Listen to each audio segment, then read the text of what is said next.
உங்கள் யாவருக்கும் நாசரேத் கர்த்தரின் பாதம் ஊழியத்தின் சார்பாக என்னுடைய அன்பான நல்வாழ்த்துதலை உள்ளத்தின் ஆழத்திலிருந்து தெரிவித்துக் கொள்ளுகிறேன். இன்று நம்முடைய தியானத்திற்கு ஆதாரமாக நான் தெரிந்திருக்கிற தேவனுடைய வார்த்தை என்ன? ஆதியாகமங்களின் புஸ்தகம் 28ஆம் அதிகாரம் அதன் 15வது வசனத்தினுடைய பின்பகுதியை உங்களுக்காக நான் வாசிக்கிறேன், கவனியுங்கள். ஆதியாகமம் 28:15 அதன் பின்பாகம். நான் உனக்கு சொன்னதை செய்யும் அளவும் உன்னை கைவிடுவதில்லை என்றார். ஹல்லேலூயா, ஹல்லேலூயா. ஒரு வாக்குத்தத்தமான ஒரு வார்த்தையை கொண்டு இன்றைக்கு நான் உங்களோடு கூட தேவனுடைய வார்த்தையை நான் பகிர்ந்து கொள்ளப் போகிறேன். தேவனாகிய கர்த்தர் யாக்கோப்புக்கு பாருங்கள், பெயர்சபாவை விட்டு ஆரானுக்கு நேராக அவன் போய்கொண்டிருக்கிற வேளையிலே ஆண்டவர் அவனுக்கு சொப்பனத்தின் மூலமாக ஆண்டவர் ஒரு வாக்குத்தத்தமான ஒரு வார்த்தையை கொடுத்தார். அது என்ன வாக்குத்தத்தம்? நான் உனக்கு சொன்னதை செய்யும் அளவும் உன்னை கைவிடுவது இல்லை. ஹல்லேலூயா, ஹல்லேலூயா. கைவிடாத ஒரு தேவன் ஒருவர் உண்டு. அவர்தான் நானும் நீங்களும் ஆராதிக்கிற ஜீவனுள்ள தேவனாகிய நம்முடைய ஆண்டவராம் இயேசு கிறிஸ்து. ஹல்லேலூயா, ஆமென். அன்புக்குரிய தேவனுடைய பிள்ளையே, அன்றைக்கு தேவனாகிய கர்த்தர் அந்த யாக்கோப்புக்கு ஒரு வாக்குத்தத்தமான வார்த்தையை சொல்றாரு, நான் உன்னை கைவிடுவது இல்லை. ஹல்லேலூயா. இன்றைக்கு இந்த இடத்துல வந்திருக்கிற என் அன்பு பிள்ளைகளே, உங்களுக்கும் தேவனாகிய கர்த்தர், இந்த வார்த்தையை கேட்டுக்கொண்டிருக்கிற உங்களுக்கும் தேவனாகிய கர்த்தர் இந்த வேளையிலே சொல்லுகிறார், நான் உன்னை கைவிடுவது இல்லை. ஹல்லேலூயா. எனக்கு அன்பான தேவனுடைய பிள்ளைகளே, உபாகம் 31:8 வாசித்து பாருங்கள். அவர் உன்னை விட்டு விலகுவதும் இல்லை, உன்னை கைவிடுவதும் இல்லை என்று சொல்லி வேதவசனம் சொல்லுகிறது. நம்மை விட்டு விலகாத ஒரு தேவன் இருக்கிறார், நம்மை ஒருபோதும் கைவிடாத ஒரு தேவன் இருக்கிறார்.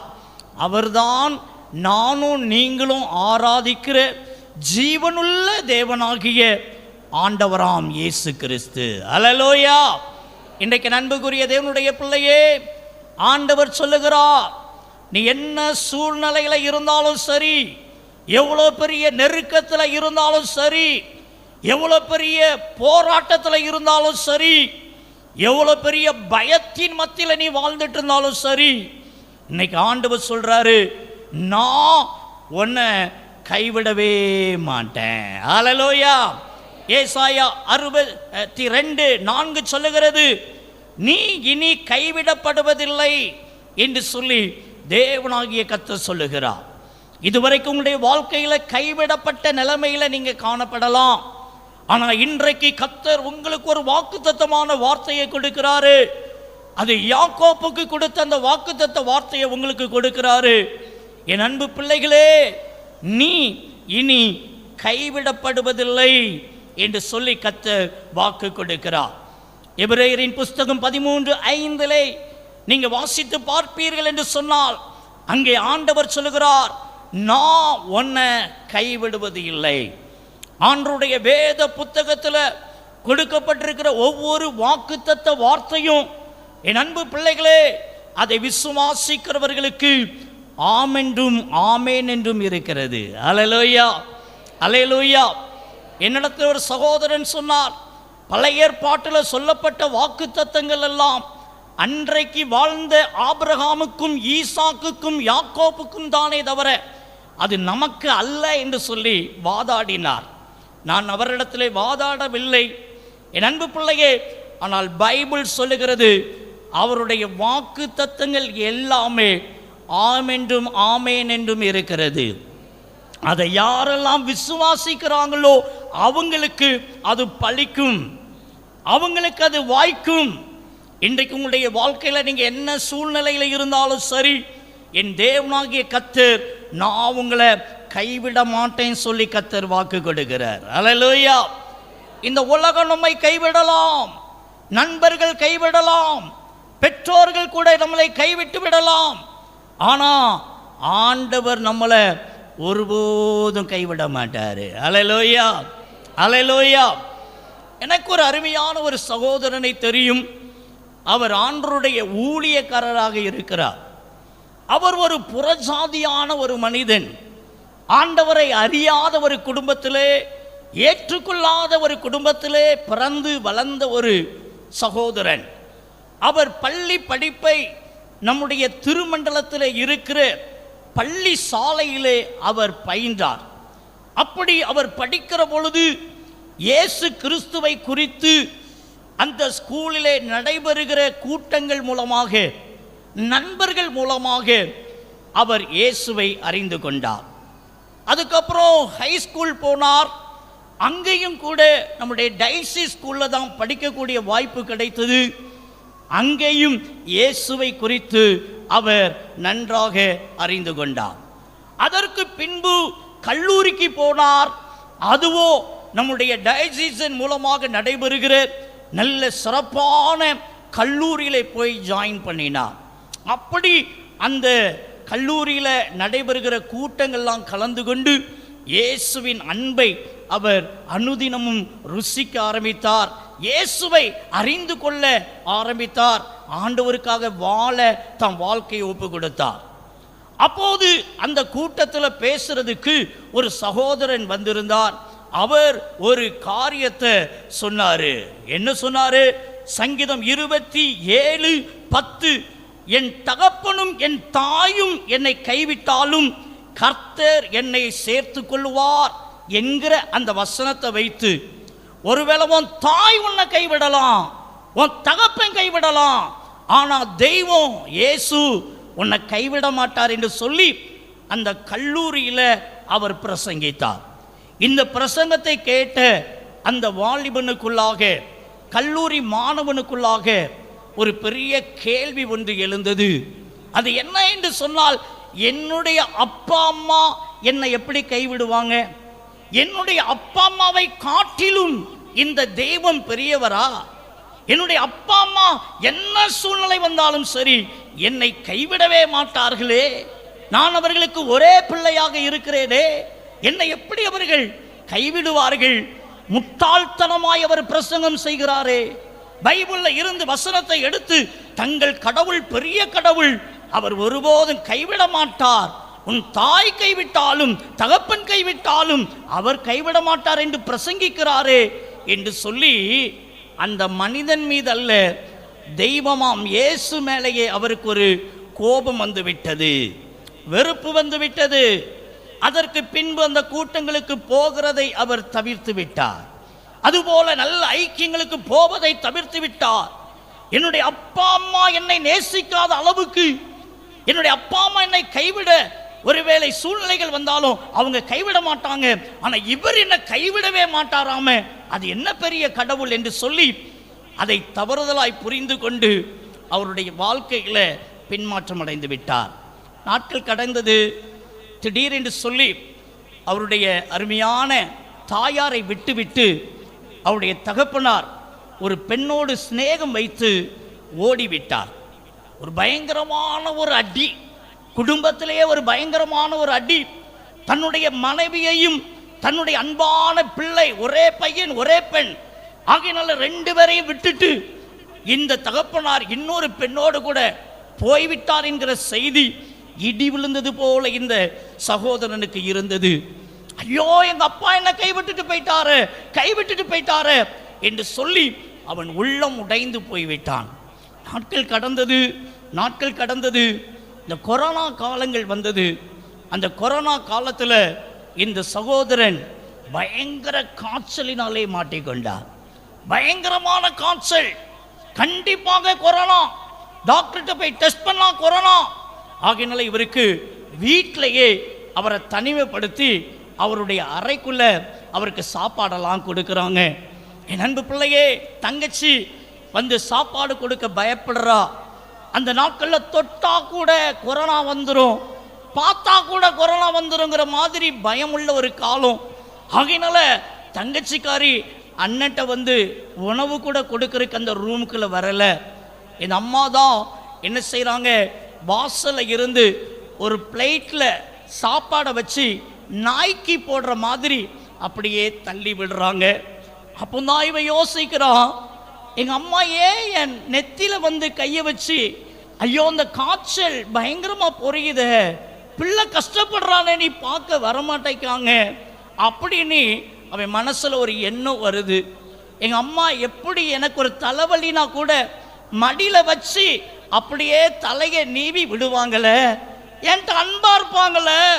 இன்னைக்கு கொரோனா எனக்கு இருக்குன்னு தெரிஞ்ச உடனே அந்த கொரோனா தனக்கும் வந்துருமோன்னு பயந்து தானே எங்கள் அம்மா என்னை இப்படி பண்ணுறாங்க அப்படின்னு சொல்லி அவன் உள்ளத்துக்குள்ளேயே அழ ஆரம்பிக்கிறான்.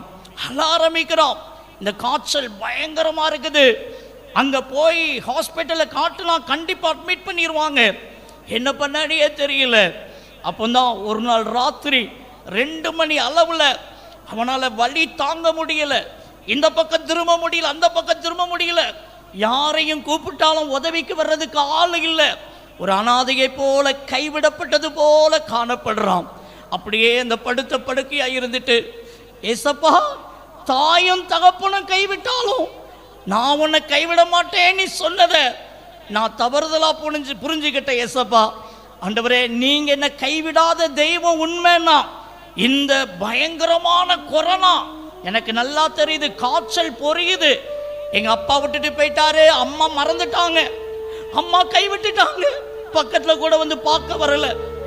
ஆண்டவரே நீர் தெய்வம்னா என்னை தொட்டு சுகமாக்குங்க. எனக்கு மட்டும் உயிர் தந்துட்டீங்கன்னா, எனக்கு தெரியுது நான் செத்துருவேன்னு, ஒருவேளை எனக்கு உயிர் தந்துட்டீங்கன்னா நான் உம்முடைய பிள்ளையாவே நான் வாழுவேன் சொல்லி அந்த ராத்திரி 2 மணிக்கு ஏசப்பா சமூகத்தில் முழங்கால் போட முடியாத நிலைமையில முழங்கால் போட்டு அந்த சகோதரர் ஜெபித்து படுத்துட்டாரியா. நடந்த ஒரு காரியம், காலையில ஒரு 6 மணிக்கு போல யாரோ வந்து தட்டுனது போல இருக்கிறது. எழும்புறாரு ஒரு புது பலத்தோடு, மேல கையை வச்சு பார்க்கிறாரு. காய்ச்சல் எதுவுமே இல்லை, அடிச்சு போட்ட மாதிரி உருண்டு பரண்டு கூட படுக்க முடியாத நிலைமையில இருந்த அந்த சகோதரன் எழுந்து உட்கார்ந்து தன்னை நல்லா சோதிச்சு பார்க்கிறாரு. ஒரு புது பலன் அந்த இடத்திலேயே முழங்கால் படிட்டு ஏசப்பாவுக்கு தன்னுடைய வாழ்க்கையை அர்ப்பணிச்சாரு. இன்னைக்கு ஆண்டவருடைய ஊழியத்தை அவர் மகிமையா செய்துட்டு இருக்கிறாரு. இன்றைக்கு அன்புக்குரிய தேவனுடைய பிள்ளையே, ஒரு தாய் கூட ஒரு சந்தர்ப்பத்தில் நம்மளை மறக்கலாம், ஆனா நம்மளை மறக்காத, நம்மளை கைவிடாத ஒரு தேவன் ஒருவர் உண்டு. அவர்தான் நம்முடைய ஆண்டவராம் இயேசு கிறிஸ்து. ஹல்லேலூயா, ஹல்லேலூயா. ஏசாயா 49:14 சொல்லுகிறது, சீயோனோ கர்த்தர் என்னை கைவிட்டார், ஆண்டவர் என்னை மறந்து விட்டார் என்கிறார். ஸ்ரீயானவள் தன் பாலகனை மறப்பாளோ, அவள் மறந்தாலும் நான் உங்களை மறக்க மாட்டேன். ஹல்லேலூயா. ஒரு தாய் கூட ஒரு சந்தர்ப்பத்தில் தன்னுடைய பிள்ளைகளை மறந்துடலாம், கைவிட்டுறலாம். ஆனா நம்மளை கைவிடாத ஒரு தேவன் ஒருவர் உண்டுனா அவர் நம்முடைய ஆண்டவராம் இயேசு கிறிஸ்து. ஹல்லேலூயா, ஹல்லேலூயா. எனக்கு அன்பான கர்த்தருடைய பிள்ளைகளை, திருநெல்வேலியில் பார்த்தீங்கன்னா ஒரு அருமையான ஒரு ஓடை ஒன்று இருக்கிறது. அந்த ஓடைக்கு ஒரு பெயர் ஒன்று உண்டு. அது என்னன்னா, பிள்ளைய போட்டு பலாப்பழத்தை எடுத்துக்கொண்ட ஓடை என்று சொல்லி அந்த ஓடைக்கு பெயர். திருநெல்வேலியில் முருகன் குறிச்சி அப்படிங்கிற அந்த ஸ்டாப் பக்கத்தில் நீங்கள் பார்த்தீங்கன்னா, அப்படி இல்லைன்னா அந்த சயின்ஸ் சென்டர் அதில் நீங்கள் போய் பார்த்தீங்கன்னா அந்த பாலம், அந்த ஓடை இருக்கும் பாருங்க. அந்த ஓடைக்கு பெயரே பிள்ளைய போட்டு பலாப்பழத்தை எடுத்துக்கொண்ட ஓடை என்று சொல்லிதான் அந்த ஓடைக்கு பெயர். ஒரு காலகட்டத்தில் ஒரு நாள் ஒரு பெண்மணியானவள் தன்னுடைய இடுப்பில் குழந்தைய வச்சுக்கிட்டு அப்படியே அந்த ஓடையின் பக்கமாக போகிறாங்க. அப்படி போயிட்டு இருக்கிற போது அங்கே ஒரு காட்சியை பார்க்குறாங்க. ஒரு பெரிய பலாப்பழம் ஒன்று அந்த தண்ணியில் அப்படியே மதந்துக்கிட்டு அப்படி வந்து கொண்டே இருக்கிறது. அந்த தூரத்திலேயே அந்த பலாப்பழத்தை பார்த்த உடனே அந்த தாயார் நினைக்கிறாங்க, இன்னைக்கு இந்த பலாப்பழத்தை எடுத்துட்டு வீட்டுக்கு போயிடணும் அப்படிங்கிற மைண்டில் தன்னுடைய இடுப்புல வச்சிருக்கிற குழந்தைய, கை குழந்தைய அந்த கரையில இறக்கி வச்சுட்டு அப்படி அதை ஏம் பண்ணி கொஞ்சம் கொஞ்சமா உள்ள போய் சரியா அந்த பலாப்பழத்தை கேட்ச் பண்ணிட்டாங்க. அந்த பலாப்பழத்தை கையில தூக்க முடியாம தூக்கிட்டு கரையில கொண்டு வந்து வைக்கும்போது தான் அவங்க யோசிச்சு பார்க்குறாங்க, நம்ம இடுப்புல இருந்து பிள்ளைய கீழே இறக்கி வச்சுட்டு போனோமே, அந்த பிள்ளை எங்க போச்சு நீ பார்க்குறாங்க. அந்த பிள்ளை அந்த இடத்துல இல்லவே இல்லை. நடந்தது என்ன தெரியுமா? இந்த தாய் அந்த பலாப்பழத்தை எடுக்கிறதுக்கு அப்படி உள்ளுக்குள்ள போக போக பின்னாலேயே அந்த பிள்ளை தவுந்து போய் அந்த தண்ணி அந்த பிள்ளைய அடிச்சிட்டு போயிட்டையா. நடந்த உண்மையான ஒரு சம்பவம் பாருங்க. அதனால தான் பாருங்க அந்த ஓடைக்கு இன்னைக்கும் அந்த பெயர் இருக்கிறது, பிள்ளைய போட்டுட்டு பலாப்பழத்தை எடுத்துக்கொண்ட ஓடை அப்படின்னு சொல்லி. ஒருவேளை தாய் கூட தன்னுடைய பிள்ளைகளை கைவிடலாம், மறந்துடலாம். ஆனா நம்முடைய தேவனாகிய கர்த்தர் நம்மளை ஒருபோதும் கைவிட மாட்டாரு. அல்லேலூயா, அல்லேலூயா. என் அன்புக்குரிய கர்த்தருடைய பிள்ளையே, இந்த வார்த்தையை கேட்கிற என் அன்பு சகோதரனே, சகோதரியே, இன்றைக்கு ஒருவேளை கைவிடப்பட்ட நிலைமையில உங்களுடைய வாழ்க்கை காணப்படுகிறதா? இன்னைக்கு ஆண்டவர் சொல்லுகிறாரு, நான் உனக்கு சொன்னதை செய்யும் அளவும் உன்னை நான் கைவிடவே மாட்டேன். அல்லேலூயா. என் அன்புக்குரிய கர்த்தருடைய பிள்ளைகளே, வேதத்துல ஆண்டவர் யாரை கைவிட மாட்டாரு அப்படின்னு சொல்லிதான் சில காரியத்தை இன்னைக்கு நான் உங்களோடு கூட பகிர்ந்து கொள்ள போகிறேன். ஆகையினால என்னோடு கூட உங்களுடைய வேத புத்தகத்தை நீங்க திருப்பிக்கோங்க. 1 ராஜாக்களின் புஸ்தகம் 6ஆம் அதிகாரம் 13வது வசனத்தை வாசித்து பாருங்கள். ஆண்டவர் சொல்லுகிறார், என் ஜனமாகிய இஸ்ரவேலை கைவிடாதிருப்பேன் என்று கர்த்தர் வாக்கு கொடுக்கிறார். அல்லேலூயா, அல்லேலூயா. என் அன்புக்குரிய தேவனுடைய பிள்ளையே, நம்முடைய தேவனாகிய கர்த்தர் நம்மை ஒருபோதும் கைவிடாத ஒரு தேவன். அல்லேலூயா. இந்த ஆண்டவர் நம்மளை ஒருபோதும் கைவிடாதபடி அவர் நம்மளை கரம் பிடித்து நடத்தணும் அப்படின்னு சொன்னா, என் அன்பு பிள்ளையே, இந்த பைபிள் சொல்லுகிறது நம்ம அவருடைய ஜனமாக இருக்க வேண்டும், இஸ்ரவேலாக நாம இருக்க வேண்டும். ஆமீன் சொல்லுங்க, ஆமீன் சொல்லுங்க. இஸ்ரவேலை ஆண்டவர் தமக்காகவே தெரிந்து கொண்டார். அல்லேலூயா. இஸ்ரவேலர்கள் யார் என்றால் வேர் பிரிக்கப்பட்டவங்க. அல்லேலூயா, அல்லேலூயா. ஆண்டவரை ஆராதனை செய்வதற்காக, தேவனை கனப்படுத்துவதற்காக, தேவனை சேவிக்கிறதற்காக தேவனாலேயே தெரிந்து கொள்ளப்பட்டவர்கள் தான் இந்த இஸ்ரவேலர்கள். அல்லேலூயா. பிரியமான கர்த்தருடைய பிள்ளையே, நீங்க இஸ்ரவேலராக இருக்கிற வரைக்கும் கர்த்தர் உங்களை ஒருபோதும் கைவிட மாட்டார். அல்லேலூயா. பாருங்க, ஆண்டவர் இந்த யாக்கோப்பை ஆண்டவர் இஸ்ரவேல் என்று சொல்லி பெயரை மாற்றினார். ஆமென். நல்லா கவனிங்க. யாக்கோப்பு என்றால் என்ன பெயர் தெரியுமா? எத்தன் என்று சொல்லி அதன் பொருள். அல்லேலூயா. அவன் ஒருவேளை தன்னுடைய பெற்றோரை எத்தி ஏய்க்கிறவனாக ஒரு மனிதனாக இருந்தான், கூட பிறந்தவங்களை எத்தி ஏய்க்கிறவனாக இருந்தான். என் அன்பு பிள்ளையே, மாமனார்கிட்ட அங்கே எத்தி ஏய்க்கிறவனாக இருந்தான். ஆனா என் ஆண்டவர் அந்த யாக்கோப்பை இஸ்ரவேல் என்று சொல்லி பெயர் மாற்றம் கொடுத்து அவனை ஆசீர்வதித்தார். ஆமென் சொல்லுங்க. இன்றைக்கு அன்புக்குரிய தேவனுடைய பிள்ளையே, நீங்க யாக்கோப்பாக இருக்கிற வரைக்கும் தேவனுடைய பாதுகாப்பு உங்க மேல இருக்காது. நீங்க இஸ்ரவேலாக மாற்றப்பட வேண்டும். ஆமீன் சொல்லுங்க, ஆமீன் சொல்லுங்க. மறுபடி பிறக்கிற ஒரு வாழ்க்கை தான் இஸ்ரவேல் என்கிற ஒரு வாழ்க்கை. ஆமீன் சொல்லுங்க. என் அன்புக்குரிய தேவனுடைய பிள்ளையே, நம்முடைய வாழ்க்கையில நம்முடைய தாயின் வயிற்றில் பிறந்த ஒரு வாழ்வு ஒன்று இருக்கிறது. அதே போல கிறிஸ்துவுக்குள் பிறக்கிற ஒரு வாழ்க்கை இருக்கிறது. அல்லேலூயா.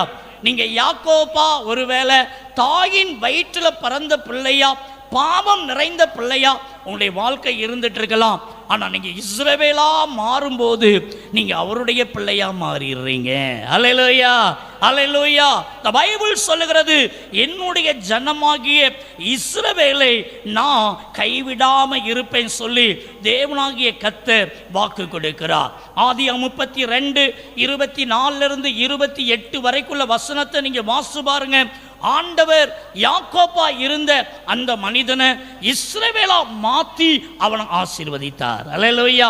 தேவனாகிய கர்த்தருடைய பாதுகாப்பு நம்ம மேல இருக்கணும்னா நம்ம இஸ்ரவேலராக நாம் காணப்பட வேண்டும். 1 சாமுவேலின் புஸ்தகம் 12வது அதிகாரம் 22வது வசனத்தை நீங்க வாசி பாருங்க. அருமையான சாமுவேல் தீர்க்கதரிசி இஸ்ரவேல் ஜனத்தை குறித்து ஒரு காரியத்தை சொல்றார். என்ன சொல்றாரு? கர்த்தர் தம்முடைய மகத்துவமான நாமத்தின் நிமித்தம் தமது ஜனத்தை கைவிட மாட்டார். அல்லேலூயா. ஏன் அவர் கைவிட மாட்டார்னா அது தன்னுடைய ஜனம். அல்லேலூயா.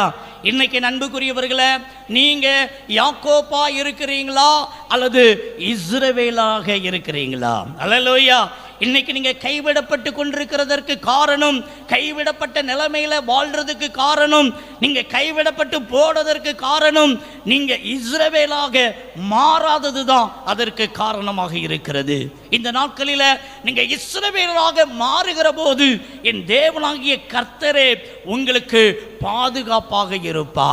உங்களுடைய வாழ்க்கையில என்ன சூழ்நிலைகள் வந்தாலும், என்ன பிரச்சனைகள் வந்தாலும், என் ஆண்டவர் உங்களை, உங்க குடும்பத்தை, உங்க பிள்ளைகளை, உங்க காரியத்துல அவர் கைவிடவே மாட்டார். அல்லேலூயா, அல்லேலூயா. என் அன்புக்குரிய தேவப்பிள்ளையே, இந்த பைபிள் சொல்லுகிறது, நீங்க இஸ்ரவேலாக இருக்கிற போதுதான் தேவனுடைய பாதுகாப்பு உங்களுக்கு வரும். ஆமென் சொல்லுங்க, ஆமென் சொல்லுங்க. அவர் உங்களை கைவிடாது உங்க கரத்தை பிடிக்கணும்னா நீங்க அவர் பிள்ளையா மாறி ஆகணும். ஆமென், ஆமென். என் அன்புக்குரிய தேவனுடைய பிள்ளையே, பாருங்க, யாக்கோபா இருக்கிற வரைக்கும் நம்ம ஒருவேளை ஆண்டவருடைய கையை பிடிச்சிருப்போம். ஆனா என்னைக்கு நம்ம இஸ்ரவேலரா மாறுறோமோ அன்னைக்கு ஆண்டவர் நம்ம கையை பிடிச்சுக்கிடுவாரு. அல்லேலூயா. என் அன்புக்குரிய தேவப்பிள்ளையே, நம்ம ஆண்டவர் கையை பிடிச்சுக்கிட்டு நடக்கும்போது அநேக நேரத்தில் ஏதோ ஒரு சந்தர்ப்பத்தில் அவர் கையை உதறி தள்ளிட்டு நம்ம இஷ்டத்துக்கு போயிருவோம். ஆனால் அவர் நம்ம கையை பிடிச்சு நம்மளை நடத்தும் போது நம்ம என்ன உதறினாலும் சரி அவர் நம்மளை கைவிட மாட்டார். அல்லேலூயா. இதுதான் ரகசியம். இன்னைக்கு ஒருவேளை என் அன்பு பிள்ளையே, ஆண்டவருடைய கையை பிடிச்சு நடக்கிற நீங்க ஒரு காரியத்தை கற்றுக்கோங்க. அவருடைய கரத்துல உங்க கரத்தை கொடுங்க. ஆமென் சொல்லுங்க. அவருடைய பிள்ளையா இருக்கும்போது தான் அவர் உங்க கையை பிடிப்பாரு. என் அன்புக்குரிய தேவப்பிள்ளையே, உங்க வாழ்க்கையை கர்த்தருக்கு முழுவதுமா ஒப்பு கொடுங்க. அப்படி ஒப்பு கொடுக்கும் போது அவர் உங்களை எந்த சூழ்நிலை வந்தாலும் சரி அவர் உங்களை கைவிடவே மாட்டார். நெகேமியாவின் புஸ்தகம் 9வது அதிகாரம் 12வது 15வது 17வது வசனங்களை எல்லாம் நீங்க வாசி பாருங்க. இந்த பைபிள் திரும்ப திரும்ப திரும்ப சொல்லுகிறது, தேவனாகிய கர்த்தர் இஸ்ரவேலை கைவிடவே இல்லை. அல்லேலூயா, அல்லேலூயா. என் அன்புக்குரிய தேவனுடைய பிள்ளையே, என்ன சூழ்நிலைகள் வந்தாலும் சரி இஸ்ரவேலராக மாறும்போது ஆண்டவர் நம்மளை கைவிட மாட்டார். இன்னைக்கு இந்த வார்த்தையை கேட்கிற என் அன்பு வாலிப தம்பி, வாலிப தங்கச்சி, நீ இன்னைக்கு ஆண்டவருடைய கைக்குள்ள நீ அவருடைய பிள்ளையா அடங்கி இருக்கிறியா?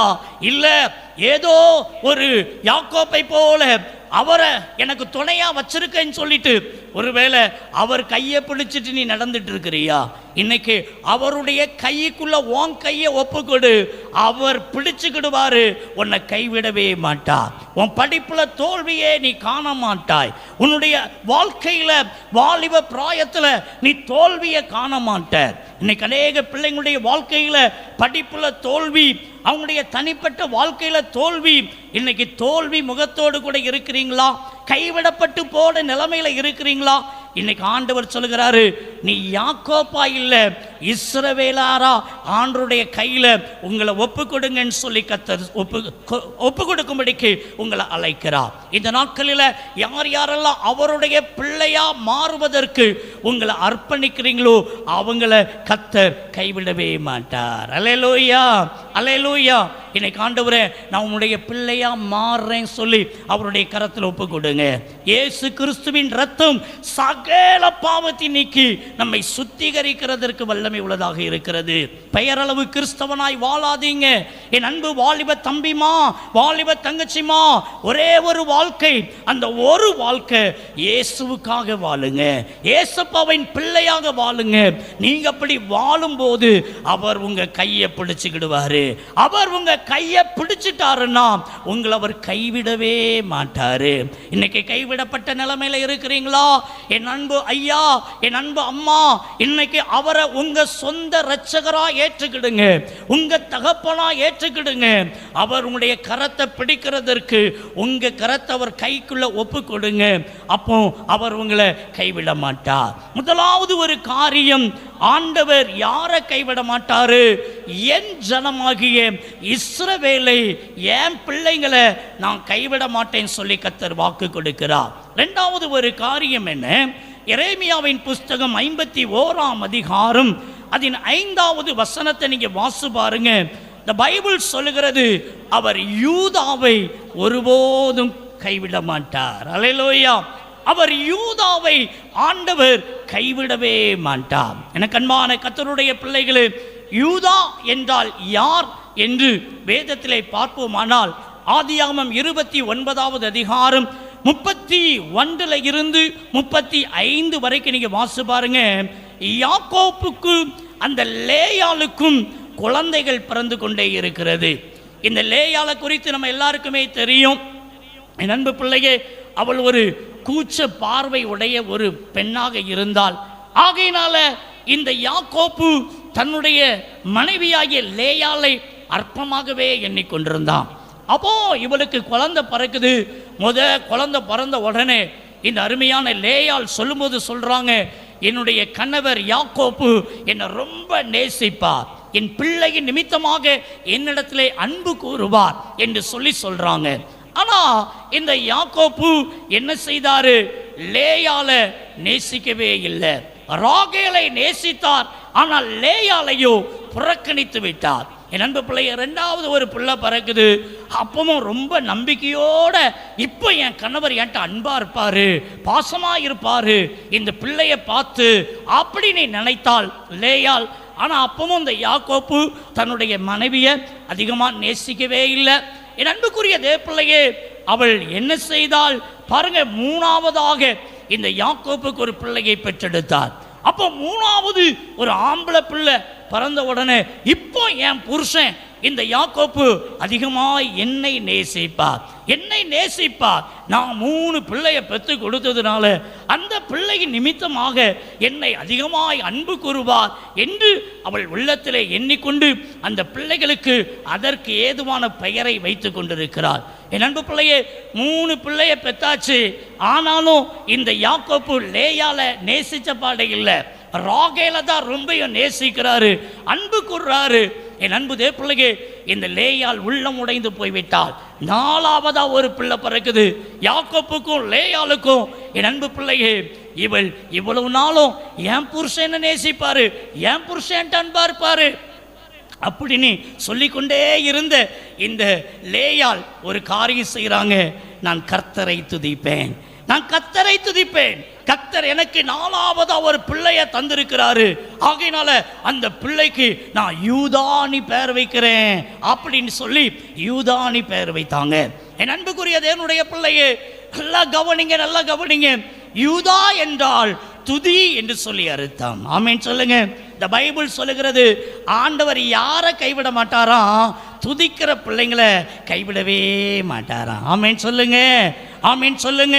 என் அன்புக்குரிய தேவனுடைய பிள்ளையே, நீ ஆண்டவருடைய சமூகத்துல தலை குனிந்து நீ கர்த்தரை துதித்து அவரை தேடும் போது உன்னை தலை நிமிர்ந்து நடக்க பண்ணுவார். கரங்களை தட்டி கர்த்தரை மகிமைப்படுத்துங்க. அதிகாலை நேரத்தில் நல்லா தெரிஞ்சுக்கோங்க, அதிகாலையில் அந்த சூரிய வெளிச்சம் வர்றதுக்கு முன்னால நீங்க உங்களுடைய முழங்கால முடக்குங்க. படிக்கிற பிள்ளைங்க இதில் இருக்கிறீங்க, வேலை பார்க்குற பிள்ளைங்க இருக்கிறீங்க, திருமணத்துக்காய் காத்துட்டு இருக்கிற பிள்ளைங்க இருக்கிறீங்க, குழந்தை பாக்கியத்துக்கு காத்திருக்கிற பிள்ளைங்க இந்த வார்த்தையை கேட்டுட்டு இருக்கிறீங்க, தொழில் செய்கிறவங்க, வியாபாரம் செய்கிறவங்க இதில் இருக்கிறீங்க. ஒரு காரியத்தை தெரிஞ்சுக்கோங்க, கர்த்தர் உங்களுடைய வாழ்க்கையில் உங்களை கைவிடாம கரம் பிடித்து நடத்தணும்னு சொன்னா நீங்க அதிகாலையில் ஜெபிங்க. அதிகாலையில் அவரை தேடும் போது கண்டடைவோம் என்று சொல்லி பைபிள் சொல்லுகிறது. அவர் யாரை கைவிட மாட்டார்னா யூதாவை ஒருபோதும் கைவிட மாட்டார். கரங்களை தட்டி கர்த்தரை மகிமைப்படுத்துங்க. இன்றைக்கு இந்த நேரத்தில் என் அன்பு பிள்ளையே, ஒரே ஒரு காரியத்தை சொல்றேன், நம்முடைய மூளை சாதிக்காதது நம்முடைய முழங்கால் சாதித்து விடும். உங்களுடைய பிள்ளைகளின் திருமண காரியமாக இருக்கலாம், பிள்ளைகளுடைய படிப்பு காரியமாக இருக்கலாம், உங்கள் தொழில் காரியமாக இருக்கலாம், உங்களுடைய பிஸ்னஸ் காரியமாக இருக்கலாம். என் அன்புக்குரியவர்களே, ஒரு காரியத்தை தெரிஞ்சுக்கோங்க. இன்றைக்கு உங்களுடைய முழங்கால முடக்கி நீங்கள் ஆண்டவரை நோக்கி துதிச்சு பாருங்க. கர்த்தர் உங்க வாழ்க்கையில் பெரிய காரியங்களை கர்த்தர் செய்வார். அல்லேலூயா, அல்லேலூயா. இன்னைக்கு அநேகருடைய வாழ்க்கையில் அழுது கொண்டே இருக்கிறாங்க. இன்னைக்கு அநேகருடைய வாழ்க்கையில் ஏமாற்றத்தை தான் பெற்றுக்கொண்டே இருக்கிறாங்க. அநேகருடைய வாழ்க்கையில் தோல்வியை தான் பெற்றுக்கொண்டிருக்கிறாங்க. என் அன்பு பிள்ளையே, யார் ஒருவருக்கு கர்த்தரை நோக்கி துதிக்க தெரியலையோ அவங்க அழுதுகிட்டே தான் இருப்பாங்க, தோல்வி முகமாக தான் இருப்பாங்க. என் அன்பு பிள்ளையே, இன்னைக்கு அந்த தோல்வி முகத்தை மாற்றணும்னு சொன்னா, உங்க அழுகையை மாற்றணும் சொன்னா ஒரே ஒரு காரியம், நீங்க யூதாவா மாறிடுங்க. அல்லேலூயா, அல்லேலூயா. நீங்க யூதாவா மாறிட்டா நீங்க என் அன்பு பிள்ளையே ஆண்டவரால் கைவிடப்படுவதே இல்லை. அல்லேலூயா, அல்லேலூயா. என்ன கண்மான கர்த்தருடைய பிள்ளைகளே, யோசபாத் ராஜா பாருங்க, அவர் யுத்தத்துக்காக அவர் ஆயத்தமாகுகிறார். அப்படி யுத்தத்துக்காக ஆயத்தமாகிற போது இந்த யோசபாத் ராஜா என்ன செய்ய வேண்டும்?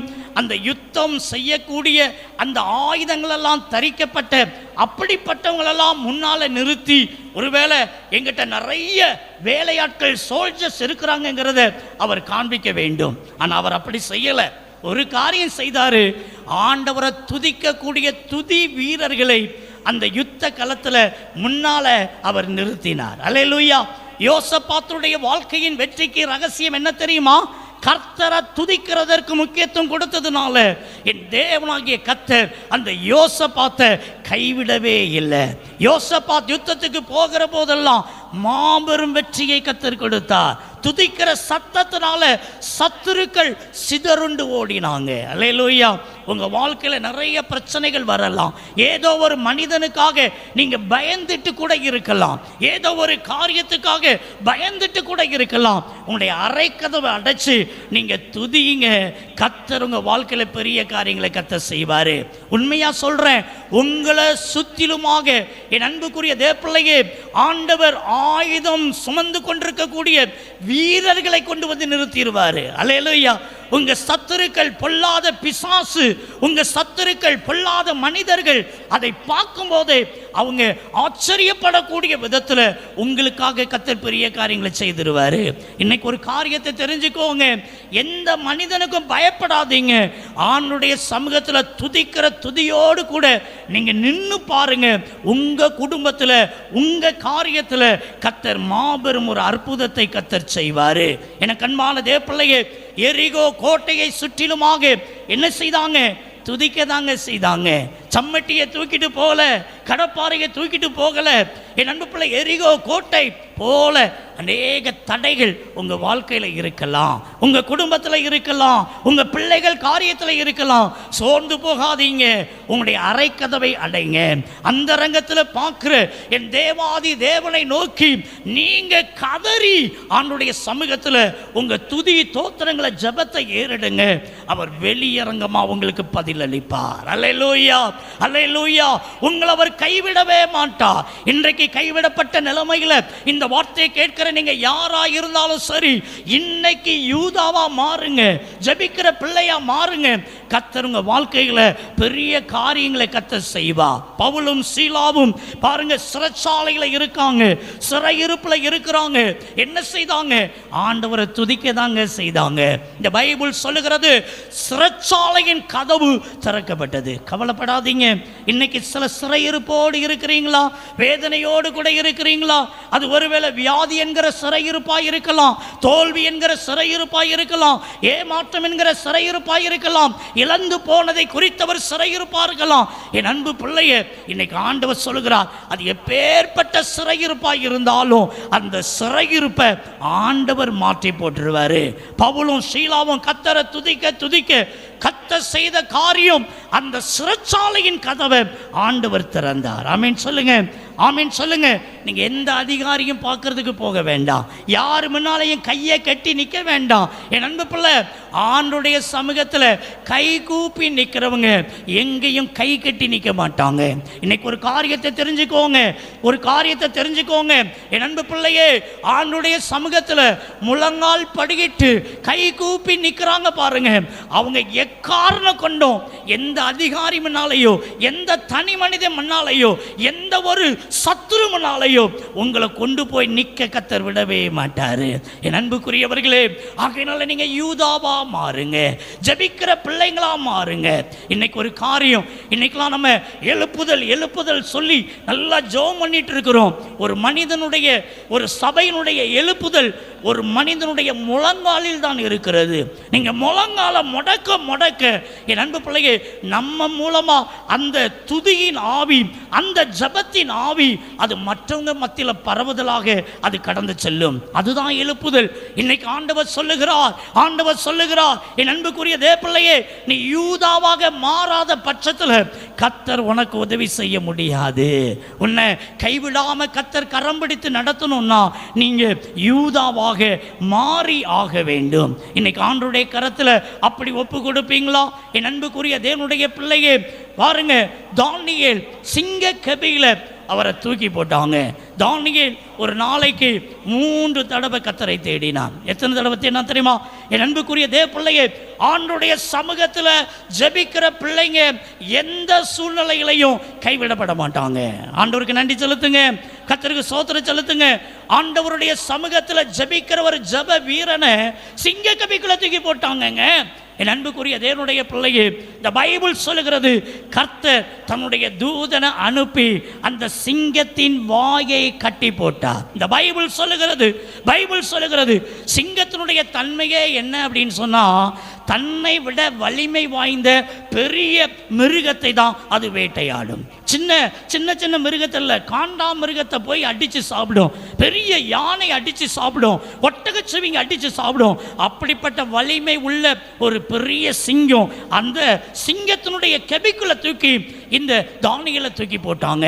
ஆனால் தேவனாகிய கர்த்தர் அங்கே அவனை கைவிடவே இல்லை. காரணம் என்ன தெரியுமா?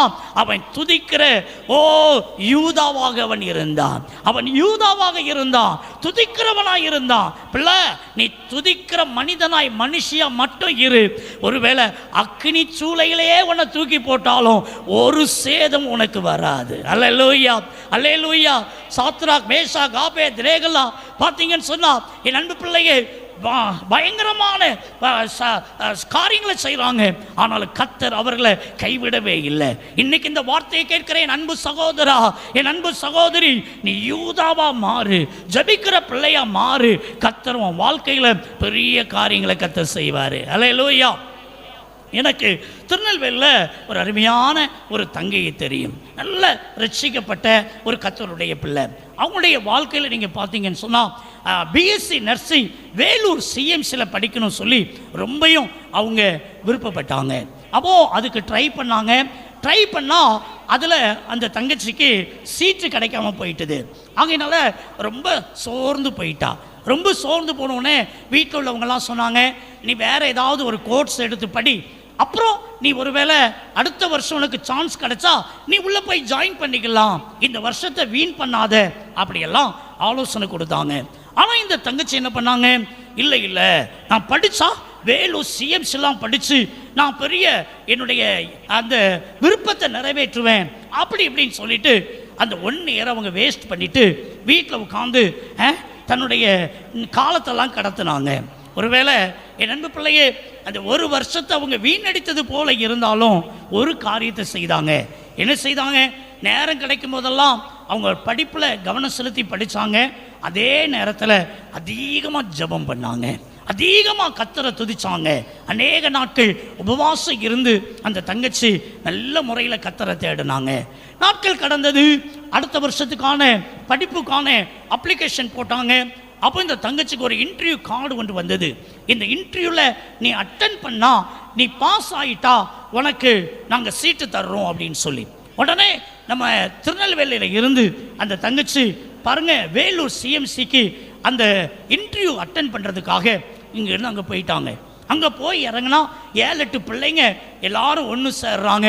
அப்போ அந்த தங்கச்சி மற்ற பிள்ளைங்களாம் சொல்கிறாங்க, நம்ம போய் நம்ம திங்ஸ் எல்லாம் வச்சுட்டு கொஞ்சம் குளிச்சு பரப்பிட்டு அந்த இன்டர்வியூக்கு போகலாமேன்னு சொன்ன உடனே ஒரு லாட்ஜை எடுத்து அங்கே எல்லாம் ரெடி ஆகிட்டு நேரம் ஆகிட்டு அந்த இன்டர்வியூ அட்டன் பண்ணுறதுக்காக எல்லாம் கீழே இறங்கி வராங்க. அப்போ தான் அந்த திருநெல்வேலியை சார்ந்த ஒரு வருஷ காலமாக அவனுடைய சமூகத்தில் அதிகமாக ஜபத்திலேயே தன் நேரத்தை கடத்தி உபவாசத்தில் நேரத்தை கடத்தி கத்தரை துதிச்சுக்கிட்டே இருந்த அந்த தங்கச்சி சொல்கிறாங்க, நிறைய டாக்டர்ஸ் எல்லாம் அந்த இன்டர்வியூ ஹாலுக்குள்ளே இருப்பாங்க. ஆகையினால நான் வீட்டிலேருந்து வரும்போதே ஒரு செருப்பு வாங்கணும்னு நினச்சேன். என் செருப்பு வேறு கொஞ்சம் பழசாக இருக்குது. ஆகையினால போகிற வழியில் ஒரு செருப்பு ஒன்று வாங்கிட்டு போகலாமா அப்படின்னு கேட்டான். உடனே கூட இருக்கிற பிள்ளைங்க சொன்னாங்க, இதில் போய் என்ன இருக்குது, உனக்கு ஒரு செருப்பு வாங்கணும் அவ்வளோதானே, விடுன்னு சொல்லிட்டு இந்த தங்கச்சை அப்படியே கூட்டிகிட்டு போனாங்க. ஒரு கடையில் போய் இந்த தங்கச்சிக்கு பிடிச்ச வாறு வச்சோ ஹீல்ஸ் வச்சோ ஒரு செருப்பை வாங்கிட்டாங்க. டைம் ஆயிட்டு வேகமாக அந்த வேலூர் சிஎம்சி கேம்பஸுக்குள்ளே போகிறாங்க. அந்த இன்டர்வியூ அட்டன் பண்ணுறதுக்காக நடந்த உண்மை சம்பவம். அந்த புது செருப்பு வாங்கி போட்டுட்டு போகிறா பாருங்க. நல்ல கத்தரை நோக்கி ஜபிக்கிற துதிக்கிற ஒரு வருஷ காலமாக அவனுடைய சமயத்தில் காத்திருந்து இந்த இன்டர்வியூக்கு போகிற இந்த தங்கச்சியுடைய புது செருப்பு தப்புன்னு அத்து போயிட்டுது. அத்து போன உடனே மற்ற பிள்ளைங்களாம் சிரிச்சாங்க, பாத்தியா நீ சொன்ன போன வருஷம் வந்தேன் எனக்கு சீட்டு கிடைக்கல, இந்த வருஷம் வந்திருக்கிறேன் அப்படி நீ சொன்ன, வேணா பாரு உனக்கு இந்த வருஷம் சீட்டு கிடைக்காது. எந்த உலகத்திலேயாவது புது செருப்பு அத்து போகுமா? உன் புது செருப்பு அத்து போயிட்டு பார்த்தியா, உனக்கு சகுனம் சரியில்லை, உனக்கு நேரம் சரியில்லை, உனக்கு கண்டிப்பாக கிடைக்காது. எல்லாம் கிரிட்டிசைஸ் பண்ணுறாங்க. அத்து போன செருப்பை கொண்டு போய் மாற்றிட்டு வர்றதுக்கு இந்த தங்கச்சிக்கு டைமே கிடையாது. என்ன பண்ணன்னு தெரியல. அத்து போன செருப்பை கையில் தூக்கிட்டு உள்ளுக்குள்ளே போகிறாங்க. எல்லாம் உட்காந்துருக்குறாங்க. தான் சீட்டில் கீழே போட்டுட்டு இந்த தங்கச்சி உட்கார்ந்துருக்கிறாங்க. எல்லா பிள்ளைங்களும் பின்னால் திரும்பி பார்த்து இந்த தங்கச்சை கிண்டல் பண்ணுறாங்க. உனக்கு நேரம் சரியில்லை, சகுனம் சரியில்லை, உனக்கு இந்த வருஷம் கிடைக்காது அப்படி எல்லாம் சொன்னபோது இந்த தங்கச்சிக்கு அப்படியே அழுகையாக வருது. அப்படியே அழுறா. அந்த இடத்துலையே, ஆண்டவரே ஒரு வருஷ காலமாக எவ்வளவு நாள் உபவாசித்து ஜெபம் பண்ணியிருப்பேன், எவ்வளவு நாள் நான் உங்களுடைய சமூகத்தில் காத்திருந்திருப்பேன், எவ்வளவு நாள் நான் ஜெபம் பண்ணியிருப்பேன். ஆண்டவரே எனக்கு ஏன் ஆண்டவரே தீமையாகவே நடக்குது, எனக்கு நடக்கிறது எல்லாமே இப்படி தானே நடக்குது அப்படின்னு இந்த தங்கச்சி அந்த இடத்துல ஆண்டவரை நோக்கி பார்த்து அழுறாங்க. அப்போ தான் ஆண்டவர் பேசுகிறாரு, மகள நீ அல்லாத. ரோமர் 8:28 ஆண்டவர் காண்பிக்கிறார். தம்மால் தெரிந்து கொள்ளப்பட்ட பிள்ளைகளுக்கு சகலமும் நன்மைக்கு எதுவாய் நடக்குது, இந்த தீமையை உனக்கு நான் நன்மையா மாற்றி தரப்போறேன் அப்படின்னு ஆண்டவர் சொல்றார். இந்த தங்கச்சிக்கு ஒண்ணுமே புரியல. என் புது செருப்பு அத்து போச்சு, இந்த புது செருப்பு அத்து போன இந்த தீமையை ஆண்டவர் எனக்கு எப்படி நன்மையா மாற்றி தருவாரு அப்படின்னு இந்த தங்கச்சி ஸ்தோத்திரம் பண்ணிக்கிட்டே இருக்கிறா. ஒவ்வொருத்தரையும் கூப்பிடுறாங்க. இந்த தங்க பாருங்க, எல்லாரும் போயிட்டு வெளியே வரும்போது சொல்றாங்க, டஃப்பான கேள்வி, பயங்கரமான கேள்வி, எனக்கெல்லாம் சீட்டு கிடைக்காது, எனக்கெல்லாம் சீட்டு கிடைக்காது, இங்கிலீஷ்லயே கேட்குறாங்க, பயங்கரமா கேட்குறாங்கன்னு சொல்லிட்டு எல்லாம் சோர்ந்து போய் வெளியே வராங்க. இந்த தங்கச்சை கூப்பிடுறாங்க, வேகமா எழும்புறா, ஃபைலெல்லாம் கையில் எடுக்கிறா. செருப்பு அத்து போயிட்டு ஒத்த காலு, நல்ல செருப்பையும் அதிலேயே கலத்தி போட்டுட்டு என் அன்பு பிள்ளைய வெத்து காலா மொட்டை காலா அந்த டோரை திறந்துட்டு அப்படி உள்ளுக்குள்ளே போகிறா. உள்ளுக்குள்ளே போனால் நிறைய டாக்டர்ஸ் அப்படி ரவுண்டு கட்டி இருக்கிறாங்க. இந்த தங்கச்சை பார்த்த உடனே எல்லாரும் மேலையும் கீழையுமா ஒரு மாதிரியா இவளை பார்க்குறாங்க. இந்த தங்கச்சிக்கு ஒன்றுமே புரியல, என்ன ஏன் எல்லாரும் இப்படி பார்க்குறாங்க அப்படின்னு சொல்லி இவ யோசிச்சுக்கிட்டே இருக்கிறா. அதில் ஒரு மேடம் சொன்னாங்களாம், ஒரு டாக்டர் சொன்னாங்களாம், பார்த்தீங்களா இவ்வளவு நேரமும் ஒவ்வொரு பகுதியில் இருந்த பிள்ளைங்களும் பெருசாக ஷூ போட்டுட்டு ஹீல்ஸ் வச்ச செருப்பை போட்டுக்கிட்டு எப்படி நம்ம முன்னால் வந்து நின்னாங்க. எங்கள் திருநெல்வேலி பிள்ளைய பார்த்தீங்களா எவ்வளவு தாழ்மையா, பெரிய பெரிய டாக்டர்ஸ்லாம் இதில் இருப்பாங்களேன்னு சொல்லிட்டு செருப்பை வெளியே கலத்தி போட்டுட்டு வெத்து காலா வந்து நிற்கிறா பார்த்தீங்களா அப்படின்னு சொன்னாங்களாம். இவாளே செருப்பு அத்து போச்சினிதான் செருப்பை கலத்தி போட்டுட்டு போனா. என் ஆண்டவர் தீமையை கூட நன்மையா மாத்துகிற கர்த்தர். என் அன்பு தேவப்பிள்ளையே, நடந்த காரியம் ஒரு வார்த்தை கூட கேட்கல, நீ சலைட்டுன்னு சொல்லிட்டாங்க. ஆண்டுடைய கிருபையினால அங்கேயே படித்து திருமணமானது. எனக்கு 2 பிள்ளைங்க இருக்கிறாங்க, அரேபிய தேசத்தில் இருக்கிறாங்க.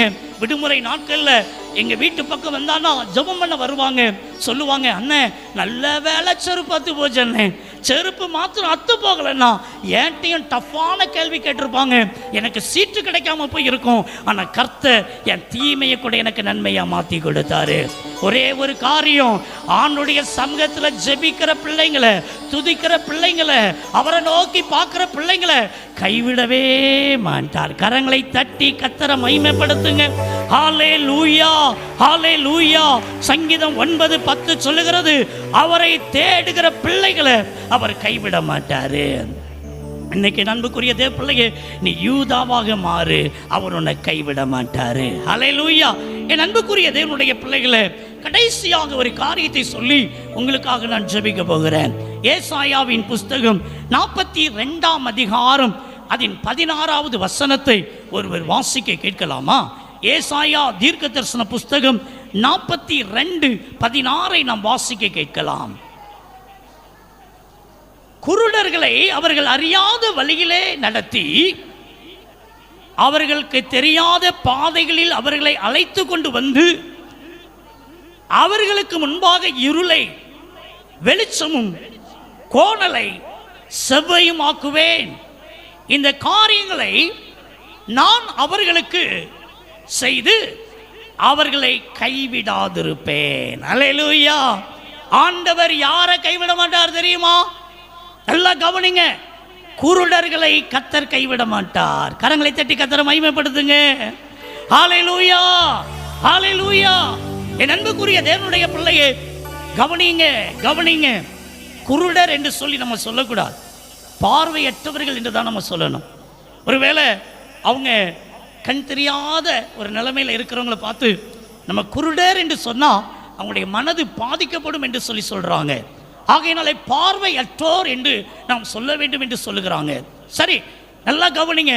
பார்வையற்றவர்களை, ஒருவேளை கண் பார்வை இல்லாதவர்களை என் தேவனாகிய கர்த்தர் அவர் கைவிடவே மாட்டாராம். அல்லேலூயா, அல்லேலூயா. எனக்கு அன்பான தேவனுடைய பிள்ளைகளை, எங்கள் வீட்டுக்கு ஒரு ஊழியக்காரர் ஒருவர் வருவார். அந்த அருமையான சகோதரருக்கு கண்ணு தெரியவே தெரியாது.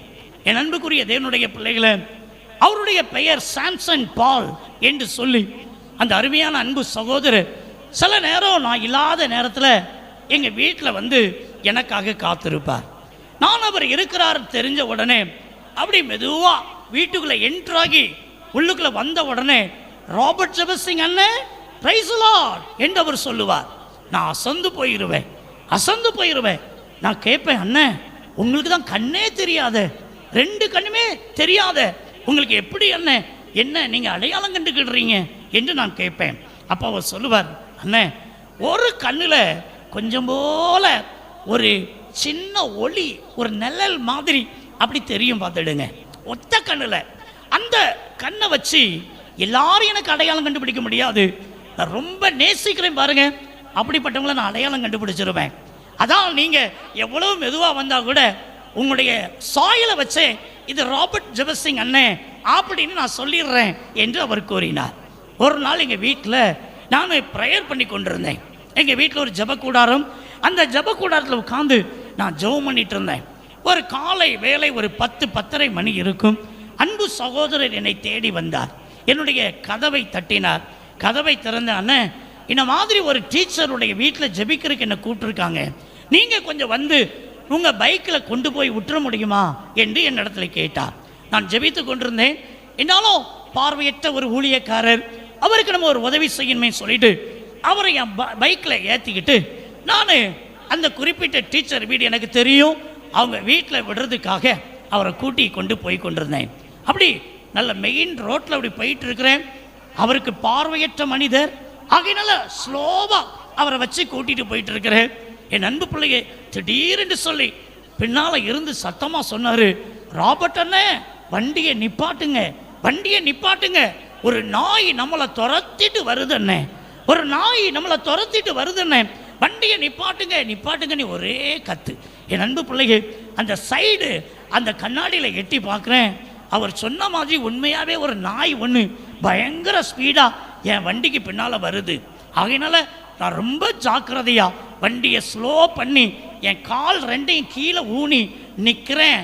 அந்த நாய் என் வண்டிக்கு முன்னால் இன்னொரு நாயை வரட்டிக்கிட்டு பயங்கர ஸ்பீடாக போயிட்டுது. நான் சொன்னேன், அண்ணன் இந்த நாய் போயிட்டு நீங்கள் ஏறுங்கன்னு சொல்லி அவரை ஏற்றி அந்த குறிப்பிட்ட டீச்சர் வீட்டில் விட்டுட்டு நான் வந்து என்னுடைய ப்ரேயர் டைம் பாருங்கள் வந்து உட்காந்து ஜெபம் பண்ணிட்டு இருந்தேன். அப்போ தான் ஆண்டவர் என் கூட பேசினார். மகனே, அந்த சாம்சன் பால் பார்த்தியா, கொஞ்சம் போல ஒரு அறக்குறையா அந்த நிழலாட்டமாக கண்ணு தெரிஞ்சதுனால அவன் உன்னை நம்பலை. ராபர்ட் எங்கேயோ கீழே தூக்கி போட்டுருவாரோ அப்படின்னு பயந்து தான் அவன் என்ன பண்ணிட்டான், ஓடி கத்திட்டான். இது 100க்கு 100 அவனுக்கு கண் பார்வை இல்லாமல் இருந்திருக்கோன்னா அவன் என்ன செய்திருப்பான்? கண்ணை மூடிக்கிட்டு வண்டியை பிடிச்சிக்கிட்டு அண்ணன் எப்படியும் கொண்டு போய் சேர்த்துருவாரு, அவ்வளோ நம்பிக்கை அவன் இருந்திருப்பான். அந்த கொஞ்சம் நிழலாட்டம் இருந்துச்சு பார்த்தியா, அதுதான் அவனுடைய வாழ்க்கையில் அவிசுவாசத்தை கொண்டு வந்து விட்டது என்று சொல்லி ஆண்டவர் அன்றைக்கு என்னோடு கூட பேசினார். நீ என்ன நம்புற நம்பிக்கை அப்படி இருக்கக்கூடாது. 100க்கு 100 நீ என்னை நம்புனா நான் உன்னை கைவிட மாட்டேன்னு சொல்லி அன்னைக்கு அந்த ஜெப நேரத்தில் ஆண்டவர் என் கூட பேசினாரு. எனக்கு அன்பான கர்த்தருடைய பிள்ளையே, இன்றைக்கு உங்களுடைய வாழ்க்கையிலையும் ஆண்டவரை நம்புற நம்பிக்கை 95% அல்ல, 97% அல்ல, 99% அல்ல, 100% இருக்குன்னா கட்டாயம் கர்த்தர் உங்களை கைவிட மாட்டார். கட்டாயம் கர்த்தர் உங்களை கைவிட மாட்டார். இன்னைக்கு அன்புக்குரியவர்களே, அவர் உங்களை கைவிடாம உங்களை வழி நடத்தணும்னா 100க்கு 100 நீங்க அவரை நம்புங்க. ஆண்டவர் இயேசு பாருங்க கடல்ல நடக்கிறாரு, எவ்வளவு பெரிய கிரேட் பாருங்க. யோசித்து பாருங்க, கடல்ல நடந்த உடனே பேதுரு சீஷனுக்கும் ஒரு ஆசை, என்ன இயேசு போல நம்மளும் கடல்ல நடக்கணும் சொல்லி ஆண்டவர்கிட்ட அனுமதி கேட்குறான். ஆண்டவரே, நானும் உங்கள் அண்டைக்கு இப்படி நடந்து வரட்டுமா?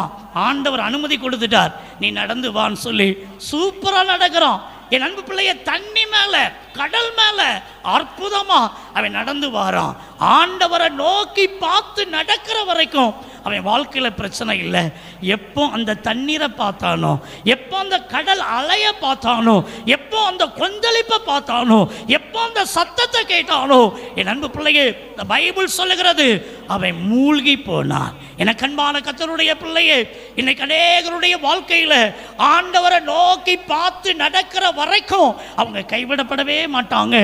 என்னைக்கு நம்ம சூழ்நிலைகளை பார்க்குறோமோ, என்னைக்கு சத்தத்தை கேட்குறோமோ, என்னைக்கு அலைய கேட்குறோமோ பார்க்குறோமோ, அன்னைக்கு தான் நம்ம அமிழ்ந்து விடுகிறோம். இன்னைக்கு நண்புக்குரிய தேவப்பிள்ளையே, நம்ம ஆண்டவரை நம்புறதா இருந்தா 100க்கு 100 நம்ப வேண்டும். அல்லேலூயா, அல்லேலூயா.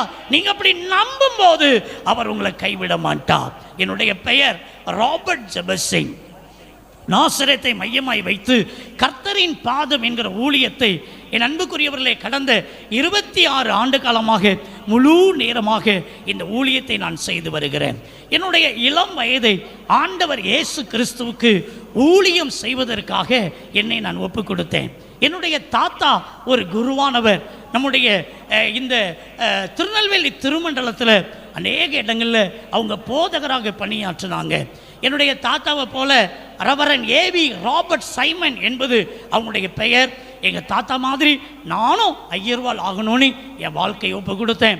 என்னுடைய படிப்புகளை முடித்து என் அன்பு பிள்ளையை சென்னை பட்டணம் போன போது என்னுடைய உறவினர் ஒருவர் மூலமாக எனக்கு ஒரு நல்ல ஒரு கம்பெனியில் வேலை கிடைத்தது. ஆகையினால ஊழியத்துக்கு அர்ப்பணிக்கப்பட்ட நான் அந்த வேலையில் போய் ஜாயின் பண்ணிவிட்டேன். அப்போ தான் கர்த்தர் என் கூட பேசினார், மகனே உன்னை ஊழியத்துக்கு தானே ஒப்பு கொடுத்த, அதை மறந்து இந்த உலக பிரகாரமான வேலையை பார்க்குறியேன்னு சொல்லி கர்த்தர் பேசினார். ஆண்டவருடைய வார்த்தைக்கு நான் கீழ்ப்படியலை. நல்ல கம்பெனி நல்ல வேலைன்னு சொல்லி அந்த வேலையில் இருக்கும்போது 1995 வருடம் நவம்பர் 2ஆம் தேதி சென்னையில் மவுண்ட் ரோடு என்று சொல்லக்கூடிய இடத்துல என்னுடைய கம்பெனி வளாகத்தில் என் வாகனத்தை நிறுத்திவிட்டு சுமார் 3 அடி உயரமுடைய பிளாட்ஃபார்ம் மேலே ஏறி ஒரு காஃபி குடிச்சிட்டு ஆஃபீஸுக்குள்ளே போகலாமேன்னு சொல்லி நடந்து போய் கொண்டிருக்கும் போது ஒரு மினி லாரி ஒன்று 407 மீன்களை பதப்படுத்துவதற்காக ஏற்றி வந்த ஒரு லாரி பாருங்க பிரேக் ஃபெயிலியர் ஆகி மிக கொடிய வேகத்தில் என் மேலே வந்து மோதி விட்டது. அந்த கொடிய விபத்தில் அடித்து தூக்கி எறிந்தது. அந்த வண்டி தலைகீழாக கவிழ்ந்தது. அந்த வண்டியில் 12 பேர் பிரயாணப்பட்டு வந்தாங்க. 12 பேரும் சிதறடிக்கப்பட்டு கிடந்தாங்க. அப்படியே கொண்டு வந்து மருத்துவமனையில் எல்லாரையும் சேர்த்தாங்க. சுமார் 2 மணி நேரத்திற்கு பின்பு தான் இந்த வண்டிக்குள்ளே ஒரு இளம் பையன் ஒருத்தன், ஒரு வாலிபன் ஒருத்தன் அடிபட்டு நொறுங்கிய நிலையில் இரத்த வெள்ளத்தில் மறித்து கிடக்கிறார் என்று என்ன கண்டுபிடிச்சாங்க. அங்கே இருக்கிற காவல் அதிகாரிகள் துரிதமாய் வந்து அப்படி அடையாளம் வைத்துவிட்டு, உயர்ந்த அதிகாரிகள் வந்த பின்பு இந்த மனிதனை எடுக்கலாம், இந்த பாடியை எடுக்கலாம் என்று என்னை அந்த இடத்துல போட்டுட்டு போயிட்டாங்க. சுமார் 2 மணி நேரம் செத்த நாய் மாதிரி சென்னையில் மவுண்ட் ரோடு என்று சொல்லக்கூடிய இடத்துல கடந்தேன். பிரியமானவர்களே, ஒரு ஆட்டோ டிரைவர் தான் தயாளன் என்று சொல்லக்கூடியவர். ஒருவேளை கிறிஸ்தவர் அல்லாதவர் தான். அவர் என்னுடைய கையின் அசைவை கண்டு அங்கே இருக்கிற காவல் அதிகாரிகிட்ட போய் சொல்கிறார். அவங்க சொல்கிறாங்க, உன் வேலையை பார்த்துட்டு போ, அவரை போய் தொற்றாத, கோர்ட்டு கேஸு நீ அலைய வேண்டியது இருக்கும் சொல்கிறாங்க. ஆகையினால அவர் பயப்படுறாரு. ஆனால் ஒரு எண்ணம், யங் ஸ்டேஜ், அவருடைய கையில் ஒரு அசைவு இருக்குது, உயிர் கிடக்குது, அவர் சாகலை, செத்துட்டார்னு போட்டுட்டு போயிட்டாங்க, இவரை நம்ம தான் காப்பாற்றணும் சொல்லி தன்னுடைய ஆட்டோவை கொண்டு வந்து நிறுத்தி அடிபட்ட நிலைமையில் இரத்த வெள்ளத்தில் கிடக்கிற என்ன செங்குத்துக்கா தூக்கி அந்த வண்டியில் வச்சு சென்னையில் ஒரு புகழ்பெற்ற மருத்துவமனையில் அவசர சிகிச்சை பிரிவில் தூக்கி போட்டுட்டு என் பாக்கெட் கார்டை அந்த கார்டை எடுத்துக்கிட்டு கம்பெனிக்கு தெரியப்படுத்தினார், சொந்த பந்தங்களுக்கு தெரியப்படுத்தினார். எல்லாரும் வேகமாக வந்தாங்க. டாக்டர் சொன்னாங்க, தலையில் பலமாக அடிபட்டு இருக்குது, மூளையில் ரத்த நீர் கட்டி இருக்குது, இந்த மனிதர் பிழைக்கிறது அரிதான ஒரு காரியம், அப்படியே பிழைத்தாலும் அவர் சுயநினைவோடு கூட இருக்க மாட்டார் என்று என்னை குறித்து கூறினார்கள். அந்த கொடிய விபத்தில் என்னுடைய மேல் நாடை கீழ் நாடை ஒன்றோடு ஒன்று பிணைக்கப்பட்டு போயிருந்தது. என் அன்பு பிள்ளைகளை, நாக்கு சொல்லலாது, இருகளாக கவ்விட்டு இருக்கிறது போல இருக்கும். என் உடல் முழுவதும் மிக பயங்கரமாய் காயப்பட்டிருந்தது. குறிப்பாக என்னுடைய இடது காலுடைய பாத பகுதி 2 துண்டாக முறிந்து போய் இருந்தது. இரத்தத்தை ஏற்றினால் எல்லா காலின் பாத பகுதி வழியாக வெளியேறி கொண்டிருக்கிறது. ஆகையினால என்ன செய்யனே தெரியல. காலை கட் பண்ணி எடுக்கலான்னு ஒரு முடிவுக்கு வராங்க. காலை கட் பண்ணி எடுக்கும் போது இவர் மரித்து போய் விடுவார் என்று சொல்லி அந்த காலுக்கு ஒரு மாற்று சிகிச்சையை செய்து என்னை கொண்டு போய் இன்டென்சிவ் கேரில் வைக்கிறாங்க. என் அன்புக்குரிய கர்த்தருடைய பிள்ளையே, டாக்டருடைய அட்வைஸ் படி ஒரு சில நாட்களுக்கு பின்பதாக ஆண்டுடைய பெரிதான கிருபையினால டாக்டர் சொல்கிறாங்க, முதல்ல உயிர் பிழைக்க வைக்கணும்னு சொல்லி என்னை இன்டென்சிவ் கேரில் கொண்டு போய் வைக்கிறாங்க. அங்கே எனக்காக இதே போல் ஆலயத்தில் நிறைய ஊழியக்காரங்க, போதகர்கள், சபை மக்கள்லாம் ஜெபிக்கிறாங்க. ஆண்டுடைய கிருபையினால் எனக்கு நல்ல சுயநினை வருது. உடனே என்னை கொண்டு போய் ஒரு மிஷினில் போய் காலை வச்சு இந்த காலை கட் பண்ணி எடுக்கிறதுக்கு பிளான் பண்ணுறாங்க. அதற்கு பின்பு தான் அந்த காலை அவங்க சிகிச்சை கொடுக்க முடியும், பிளாஸ்டிக்கால் வச்சுட்டு மற்ற காரியம் செய்ய முடியும். ஆகையினால அந்த ஆப்ரேஷன் தியேட்டரில் கொண்டு போய் மிஷினில் காலை வச்சு காலை எடுக்க முற்படுகிற போது தான் ஒரு டாக்டர் சொல்கிறார், இது ஒரு மெடிக்கல் காலேஜ் தானே, ஏன் இந்த காலை கட் பண்ணி எடுக்கணும், சின்ன சின்ன பிளேட் கம்பி ராடு வச்சு ஒன்று சேர்த்து வைத்தால் என்ன என்று ஒரு சின்ன ஆலோசனை கொடுக்கிறார். 1/2 மணி நேரம் நடக்க வேண்டிய ஆப்ரேஷன் 6 மணி நேரமாக மாற்றப்பட்டு விழுந்து போன காலை சின்ன சின்ன கம்பி, பிளேட், ராடு, ரிம்மெல்லாம் வைத்து என்னை வெளியே கொண்டு வர்றாங்க. என்னுடைய பெற்றோரை கண்டு மகிழ்ச்சி அடைகிறாங்க. டாக்டர் சொல்கிறாங்க, இந்த கால் பொய் கால், இவரால் கால் ஊனி நடக்க முடியாது, 2 கிளச்சு வாங்கிக்கிடணும், 3 வீல் சைக்கிள் வாங்கிக்கிடணும், எங்களுடைய மெடிக்கல் ஸ்டூடெண்ட்டுக்கு தான் கற்றுக் கொடுக்கறதுக்காக இந்த காலை நாங்கள் ஒன்று சேர்த்து வச்சிருக்கிறோம், வேற ஒன்றும் இல்லை அப்படின்னு சொல்கிறாங்க. எனினும் எனக்கு தீவிரமான சிகிச்சைகளை கொடுக்குறாங்க. ஒவ்வொரு நாள் காலை வேளையும் டாக்டர் வர்றாங்க. என் முதுகை 2ஆ வளைக்கிறாங்க. இந்த 2 முட்டியும் நெஞ்சில் படுற மாதிரி வளைக்கிறாங்க. முதுகு தண்டுபடத்தில் ஊசி போடுறாங்க. 2 காலும் மரத்து போயிருது. பின்பு அந்த காலை சுத்தம் பண்ணுறாங்க. ஒவ்வொரு நாளும் செத்து பிழைக்கிறதான் என் வாழ்க்கை. அப்படியா இருக்கிற அந்த நேரத்தில் எனக்கு அன்பான கர்த்தருடைய பிள்ளைகளை டாக்டர் சொல்கிறாங்க, மேல்நாடை கீழ்நாடை பூட்டி இருக்குது, வாய் திறக்கிறதுக்கு சான்ஸ் கிடையாது.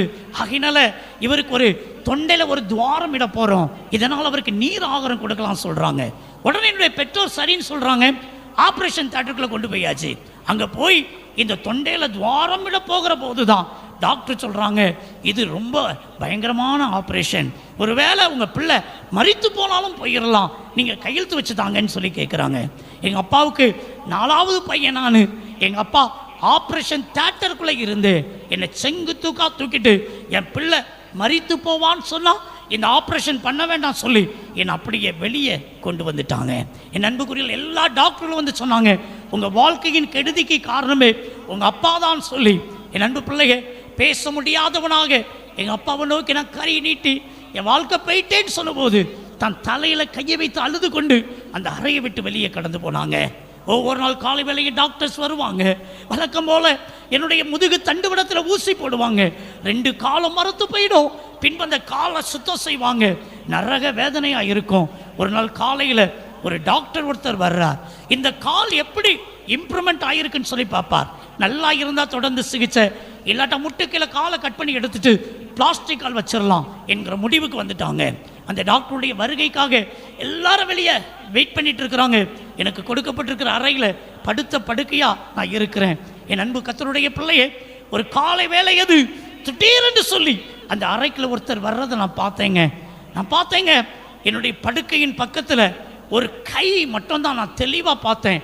என் ஷோல்டரில் தோள்பட்டையில் அப்படி வச்சுட்டு அப்படி எடுக்கிறத கண்டேன். என்ன அறியாமல் எனக்குள்ள ஒரு வல்லமை வந்து இறங்கியது. படுத்த படுக்கையாக இருந்து நான் எழுந்து உட்கார ஆரம்பித்தேன். ஒரு கொட்டாவி விட்டது போல இருந்தது. பட பட படன்னு என் வாய் திறந்து விட்டது. நன்றாக வாயை திறந்து பார்த்தேன். ஏசனை தொட்டு விட்டார் என்பதை அறிந்து கொண்டேன். என்னுடைய அப்பா அம்மாவை அழைத்து சொன்னேன், யாரோ வந்து என்னை தொட்டது போல இருந்தது, என் வாய் திறந்துட்டு என்று சொன்னேன். உடனே மருத்துவர்களுக்கு அறிவித்தாங்க. டாக்டர்ஸ் நம்பவே இல்லை, வாய் திறக்கிறதுக்கு சான்ஸே கிடையாது. என்ன சொல்றீங்க? வேகமாக ஓடி வந்தாங்க. என்னுடைய வாயை திறக்கும்படிக்கு சொன்னாங்க. வாயை திறந்து காண்பித்தேன். ஒரு மனிதனுடைய வாயின் விரிவாக்கம் 4 விரற்களை வாயை திறந்து வச்சு காமிங்க என்று சொன்னாங்க. வாயை திறந்து வைத்து காண்பித்தேன். கரும்பு துண்டை உடனே வாங்கிட்டு வர சொன்னாங்க. கரும்பு துண்டை வாங்கிட்டு வந்து அதை நல்லா கட் பண்ணி இப்போ நீங்கள் இதை சவைச்சு தாங்கன்னு சொன்னாங்க. நல்லா சவைச்சு மென்று கையில் கொடுத்தேன். ஆல் ரைட் என்று சொன்னாங்க. என் அன்புக்குரிய தேவப்பிள்ளையே, ஆண்டவருடைய சன்னிதானத்தில் சொல்கிறேன், என கண்மானவர்களே, எந்த ட்ரீட்மெண்ட்டும் கிடையாது. நானே உன் பரிகாரியாகிய கர்த்தர் என்று சொன்னேன். நானும் நீங்கள் ஆராதிக்கிற மெய்யான தேவனாய் இயேசு கிறிஸ்து என்னை கிருபையாய் தொட்டு சுகமாக்கினார். நல்லா சாப்பிட முடிந்தது, பேச முடிந்தது. என்னுடைய இடது கால் பாத பகுதி செப்டிக்காக ஆரம்பித்தது. டாக்டர் சொன்னாங்க, நாங்கள் ஏன் பண்ணது போல எந்த இம்ப்ரூவ்மெண்ட்டுமே இல்லை. கடைசி ட்ரீட்மெண்ட் எல்லா கம்பி பிளைட் ராடெல்லாம் எடுத்துட்டு மாவு கட்டு போட்டாங்க. ஒரு சில நாள் கழித்து அந்த மாவு கட்டை ஓப்பன் பண்ணி பார்த்தாங்க. ஒரு மிஷினை வைத்து ஓப்பன் பண்ணாங்க. எல்லாருக்கும் கால் இப்படி இருக்கும். என் கால் இப்படி வளைந்து போய் ஒரு கத்தரிக்காய் அழுகி போயிருந்தா எப்படி இருக்குமோ அப்படி அழுகி போய் சலம் நீர் ரத்தோனி கொப்பளிச்சிட்டு வர்றதை கண்டேன். அந்த இடத்துல மயங்கி விழுந்தேன். அந்த காலை என் அன்புக்குரியவர்களை ஒரு பஞ்சை வச்சு தொடச்சு கூட எடுக்காம பெரிய பெரிய பஞ்சா வச்சு ஒரு பெரிய பந்து மாதிரி கட்டி என்னை ஒரு படுக்கையில் வைத்திருந்தாங்க. என்னுடைய அங்கிள் ஒருத்தர் என் தலைமாட்டில் இருந்து, இவன் தலையெழுத்து இவ்வளவுதான், நம்ம என்ன செய்ய முடியும் அப்படின்னு சொல்லி அழுது கொண்டிருந்தார். டாக்டர் என்னை பரிசோதித்து கொண்டிருந்தார். அந்த டாக்டர்கிட்ட ஒரே ஒரு கேள்வி கேட்டேன். டாக்டர், 5 வருடம் கழித்து எல்லாம் நடக்க முடியுமான்னு சொல்லி கேட்டேன். உடனே குதிச்சு எழும்பி ஓடணும், நடக்கணும். நான் எதிர்பார்க்கல. 5 வருடம் கழித்து என்னால் நடக்க முடியுமான்னு சொல்லி கேட்டேன். அந்த டாக்டர் சொன்னாங்க, உங்களுடைய கால் செப்டிக் ஆகிட்டு 3 நாள் கழித்து முட்டுக்கு கீழே காலை கட் பண்ணி எடுத்துட்டு உங்களுக்கு பிளாஸ்டிக் கால் வைக்க போகிறோம்னு சொன்னாங்க. அழுது கொண்டே கேட்டேன், ஒரு 10 வருஷம் கழித்தாயிலும் என்னால் நடக்க முடியுமான்னு சொல்லி கேட்டேன். அப்படியெல்லாம் பிடிவாதமாக பேசக்கூடாது. இங்கே உள்ள டாக்டர் ஒரு ஆப்ரேஷனுக்காக வெளியில் போயிருக்கிறார். அவர் இன்னைக்கு இங்கே இருப்பார்னா இன்னைக்கே உங்கள் காலை கட் பண்ணி எடுத்துட்டு பிளாஸ்டிக் கால் வைக்கிறக்குரிய காரியங்களை செய்திருவோம். அவர் 3 நாள் கழித்து தான் வரார். அவர் வந்த உடனே காலை கட் பண்ணி எடுத்துட்டு உங்களுக்கு பிளாஸ்டிக் கால் வைக்க போகிறோம் சொன்னாங்க.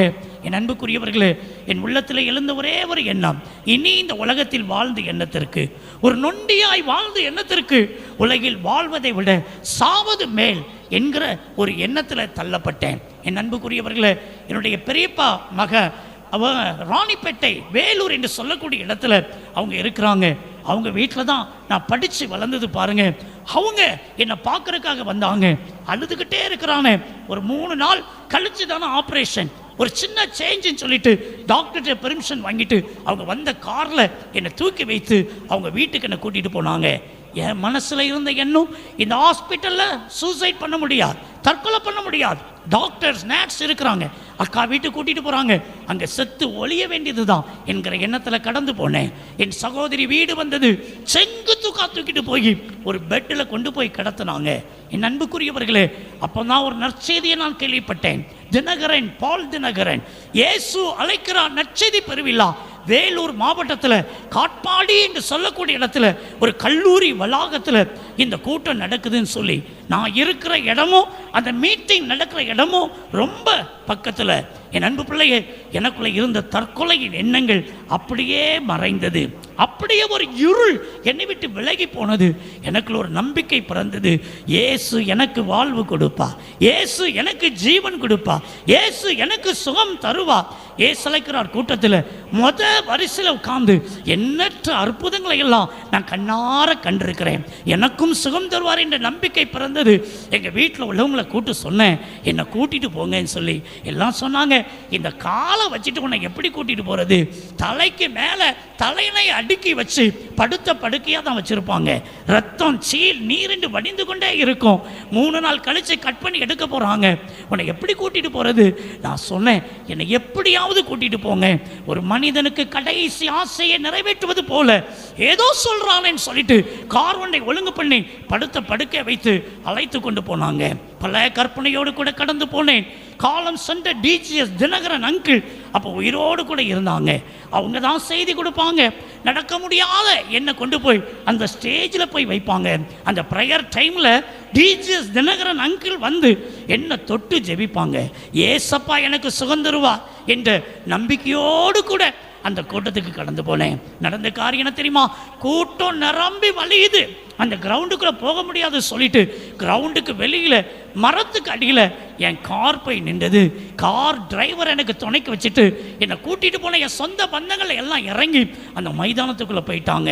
அன்னைக்கு தான் மிக பயங்கரமாக அழுது, ஆண்டவரே இந்த கூட்டம், ஆண்டவரே ஸ்தோத்திரம், ஒருவேளை நான் தனித்து விடப்பட்டவன் அந்த இடத்துல இருக்கிறேன்ப்பா, என்னை நீங்கள் கண்ணோக்கி பாருங்க என்று சொல்லி நான் ஜெபிக்க ஆரம்பித்தேன். ஒரு வார்த்தை கூட என்னால் கவனிக்க முடியாது. என் அன்பு பிள்ளைய மனவேதனை, கால் வேதனை, துடிச்சிட்டு இருக்கிறேன் பாருங்க.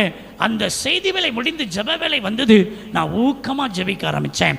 ஒரு சின்ன பிள்ளைய போல தேம்பி தேம்பி அழ ஆரம்பித்தேன். கிரவுண்டுக்கு வெளியே மரத்துக்கு அடியில் காருக்குள்ளே தான். இன்னைக்கு ராத்திரியில் நீங்கள் என்னை தொட்டு சுகமாக்கிட்டீங்கன்னா உமக்காக நான் ஊழியம் செய்வேன் ஆண்டவரே. நான் சொன்ன வார்த்தை இந்த ஒரு வார்த்தை தாங்க. ஆண்டவரே உமக்காக நான் ஊழியம் செய்வேன், வேற எந்த வேலையை நான் பார்க்க மாட்டேன்ப்பா. அந்த சொல்லி சொல்லி ஜெபிக்க ஆரம்பித்தேன். அந்த நேரத்தில் சகோதரர் பால் தினகரன் அன்னைக்கு செய்தி கொடுத்தாங்க, ஜெபிச்சாங்க. ஒவ்வொரு காரியத்துக்கு ஜெபிக்கிறாங்க. ஒரு வார்த்தை கூட என்னால் கவனிக்க முடியாது. அந்த கூட்டம் முடிகிறது போல எல்லாத்துக்காகவும் ஜெபம் பண்ணிட்டு ஹல்லேலூயா ஹல்லேலூயா சொல்லி உட்கார போகிறது போல சத்தத்தை உணர்ந்தேன். அப்போ தான் சொன்னேன், ஆண்டவரே இப்போ இந்த கூட்டம் முடிய போது சுவாமி, இந்த கடைசி நேரத்தில் என்னை கண்ணோக்கி பாருங்கப்பான்னு சொல்லி அப்படி அழுது ஜெபம் பண்ணிட்டு இருக்கிறேன். கிரவுண்டுக்கு வெளியே மரத்துக்கு அடியில் காருக்குள்ளே உட்காந்து நான் ப்ரேயர் பண்ணிட்டு இருக்கிறேன். என் ஆண்டவர் இயேசு எனக்கு தரிசனமானார். பிரியமானவர்களே, நான் கண்ட ஒரு காட்சி, ஒரு பெரிய ரெட் கலர் விரித்த ஸ்டேஜ், அதில் ஒரு கார்னர்லையா ஆண்டவர் வெள்ளை அங்கி, ஒரு ஒளி தான், அது போல ஒரு ஒளி அப்படியே பிரகாசத்தோடு தன்னுடைய கரத்தை அப்படி நீட்டி இருக்கிறார் போல ஒரு காட்சியை கண்டேன். ஆண்டவர் இயேசு என்பதை அறிந்து கொண்டேன். ஏசப்பா நீங்கள் வந்து என் காலெலாம் தொட வேண்டாம் ஏசப்பா, என்னை ஒரே ஒரு முறை நீர் பார்த்தால் போதும் என்று சொன்னேன். நீங்கள் நிற்கிற இடத்துல இருந்து என்னை ஒரே ஒரு முறை நீங்கள் பார்த்தா போதும். நீங்கள் வந்து என் ஆண்டவர் உங்கள் கையால் என் காலை தொட வேண்டாம். ரத்தம் சீல் நீர்னு வடிந்துட்டு இருக்குது, அதில் உங்கள் கைப்பட வேண்டாம். என்னை ஒரே ஒரு முறை பாருங்க ஆண்டவரே. இதை ஒரு வார்த்தை தான் சொல்லியிருப்பேன். அன்பு சகோதரன் பால் தினகரன் சொன்னாங்க, இயங்காத கால் நரம்புகள் இயங்கிக் கொண்டிருக்கிறது, கர்த்தருடைய வல்லமை இறங்கி கொண்டிருக்கிறது, இப்பொழுதே சுகத்தை பெற்றுக் கொள்ளுங்கள் சொன்னாங்க. அந்த சத்தத்தை கேட்ட உடனே எழுந்து போய் பந்து போல கட்டப்பட்டிருக்கிற ரத்தம் சீல் நீரென்று வடிந்து கொண்டிருக்கிற அழுகின கத்திரிக்காய் போல இருக்கிற, ஐயோ கட் பண்ணி தூரத்துக்கு போட போகிற அந்த இடது கால் பாத பகுதியில் என் கரங்களை வைக்க தாங்க செய்தேன். எல் ஷேப்பில் ஒரு வெள்ளி கம்பி ஊடுருவி போனதை கண்ணார நான் கண்டேன். அந்த சனப்பொழுதுலையே ஒரு காத்தரங்கி போன பந்து மாதிரி என் கால் கட்டுகள் ஆகிட்டு நரம்போடு நரம்ப தான் அந்த கால் இழுத்துட்டு இருக்கோம் பாருங்க. அந்த வல்லமை இறங்கின பின்பு என் காலை நல்லா நீட்டி பார்க்க முடிந்தது. ஏசனை தொட்டு விட்டார் என்பதை அறிந்து கொண்டேன். அப்படியே அந்த காலை கீழே ஊனி 2 கையை வச்சு அமுத்தி பார்த்து முடிந்தது. சீட்டை பிடிச்சு நின்று பார்க்குறேன், என்னால் நிற்க முடிந்தது. என் கரங்களை விட்டு பார்க்குறேன், நல்லா நிற்கிறதுக்கு கர்த்தர் உதவி செய்தா. சீட்டில் வேக வேகமாக உட்காந்துட்டு அந்த காலின் கெட்டுகளை அப்படி அவிழ்த்து பார்க்குறேன். அப்படி கருப்படிச்சு போய் அப்படியே அடுக்கடுக்கா ஒரு பிரெட் காஞ்சி போயிருந்தா எப்படி இருக்கோங்க, அப்படி காய்ந்து போய் இருக்கிறதை காண கர்த்தர் கிருபை செய்தா. எல்லா துணியும் கலட்டி சீட்டில் போட்டேன், டோரை திறந்து கீழே இறங்கினேன். எனக்கு 2 ஊன்றுகோல் கொடுத்துருந்தாங்க. என் அன்பு பிள்ளைங்க, அந்த 2 ஊன்றுகோலையும் தலைக்கு மேலே தூக்கிட்டு வேக வேகமா அந்த ஸ்டேஜில் ஏறி என் அன்பு கர்த்தருடைய பிள்ளைகளே அப்படியே பாருங்க. என் அன்புக்குரியவர்களே, எல்லாருக்கும் முன்னாலையும் அந்த ஸ்டேஜை தூரத்துக்கு போட்டு அந்த கிளச்சை தூரத்துக்கு போட்டு வர தேவன் உதவி செய்தார். ஆண்டவர் இயேசு தொட்டு சுகமாக்கின அந்த காலை காண்பிக்கிறேன் பாருங்க. 2 துண்டாவே விழுந்து போன கால். இந்த காலில் ஒரு சின்ன கம்பி, பிளேட், ராட், ரிம் எதுவுமே கிடையாது. ஆண்டவர் இயேசு கிறிஸ்துடைய வல்லமை தான் இந்த காலில் இருக்கிறது. அல்லேலூயா. மரித்தேன், ஆனாலும் இதோ சதா காலத்திலும் உயிரோடு கூட இருக்கிறேன் என்று சொல்லுகிறவர் தான் நானும் நீங்களும் ஆராதிக்கிற இயேசு. அல்லேலூயா, அல்லேலூயா. ஆண்டவரை 100க்கு 100 நீங்க நம்புனா அவர் உங்களை கைவிட மாட்டாரு. அல்லேலூயா, அல்லேலூயா. இன்னைக்கு இந்த வார்த்தை கேட்கிற தேவனுடைய பிள்ளையே, ஆண்டவர் உங்களுக்கு வாக்கு கொடுக்கிறாரு, நான் உன்னை கைவிட மாட்டேன். அல்லேலூயா. யார் அவர் கைவிட மாட்டாரு? என் ஜனமாகிய இஸ்ரவேலை நான் கைவிட மாட்டேன்னு சொல்றாரு. யூதாவா இருக்கிற பிள்ளைங்களை, துதிக்கிற பிள்ளைங்களை, ஜபிக்கிற பிள்ளைங்களை நான் கைவிட மாட்டேன்னு கர்த்தர் சொல்றாரு. அது மாத்திரம் இல்ல, இந்த பைபிள் சொல்லுகிறது, குருடர்களை, ஒருவேளை பார்வை அற்றவர்களை, 100க்கு 100 அவரை நம்புறவங்களை அவர் கைவிடவே மாட்டார். அல்லேலூயா, அல்லேலூயா. 100க்கு 100 உம்மையே நான் நம்புவேன், அற்புதம் செய்திடுங்க, அதிசயம் நடத்திடுங்க. 100க்கு 100 உம்மையே நான் நம்புவேன், அற்புதம் செய்திடுங்க, அதிசயம் நடத்திடுங்க. மனிதர்கள் முன்பாக தலை குனிந்து போகாமல் உதவி செய்திடுங்க, உயர்த்தி வச்சிடுங்க. எல்லாரும் எழும்புவோமா? மனிதர்கள் முன்பாக தலை குனிந்து போகாமல் உயர்த்தி வச்சிடுங்க. உம்மைத்தான் நான் நம்பியிருக்கேன், அற்புதங்கள் எனக்கு செய்யுங்கப்பா. உம்மைத்தான். கண்களை மூடி ஆண்டவரை நோக்கி பாருங்கள், கர்த்தருடைய வல்லமை இறங்குகிறது. God power is coming upon you. Amen. கரங்களை தட்டி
இருக்கிறீர்களோ இயேசுவை நம்புங்கள், இயேசுவை நம்புங்கள். 100க்கு 100 அவரை நம்பும் போது அவர் உங்களை கைவிட மாட்டார். கர்த்தருடைய வல்லமை இறங்குகிறது, இயேசுவின் வல்லமை இறங்குகிறது. என்ன காரியமா இருந்தாலும் சரி, இப்பொழுது அவரை நோக்கி கதறுங்கள், கதறுங்கள். ஓ, அவருடைய பிள்ளையாகிய இஸ்ரவேலை அவர் கைவிட மாட்டார். துதிக்கிற பிள்ளைங்களை, ஜெபிக்கிற பிள்ளைங்களை, யூதாவை கைவிட மாட்டார். அவரை 100க்கு 100 நம்புற பிள்ளைங்களை கைவிட மாட்டார். கர்த்தருடைய வல்லமை இறங்குகிறது, இறங்குகிறது. என்ன தேவையா இருந்தாலும் வாயை திற, கல்வாரி சிலுவையை நோக்கி, ஆண்டவரை நோக்கி கதறுங்கள், கதறுங்கள். ஒரு சொட்டு கண்ணீர் விட்டுட்டு போங்க. இந்த பைபிள் சொல்லுகிறது, கர்த்தர் தனது பரிசுத்த ஆலயத்தில் இருக்கிறார், பரிசுத்த ஆவியானவராக இந்த ஆலயத்தில் இருக்கிறார். வாயை திறங்க, வாயை திறங்க. என்ன வேணுமோ கேளுங்க.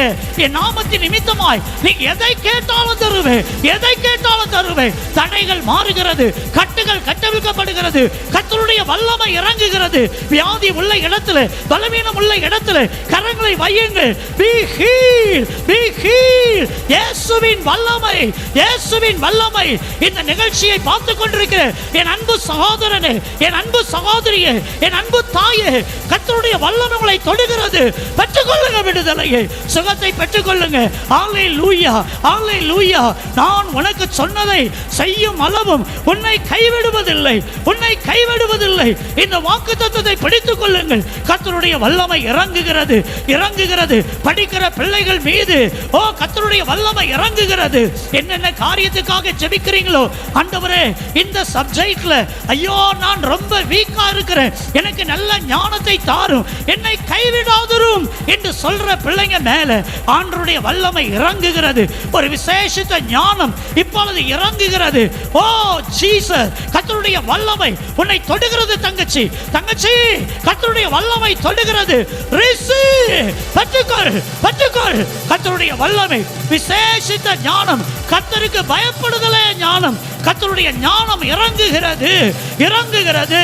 ஒரு உயர் கல்வி படிக்கிற என் அன்பு தம்பி மகா, ஓ இன்ஜினியரிங் படிக்கிறியா, டாக்டர் படிக்கிறியா, ஐயோ நான் படிக்க முடியலையே, எனக்கு ஞாபகமே இல்லையே, ஞானமே இல்லையே என்று கதறுகிறாயா?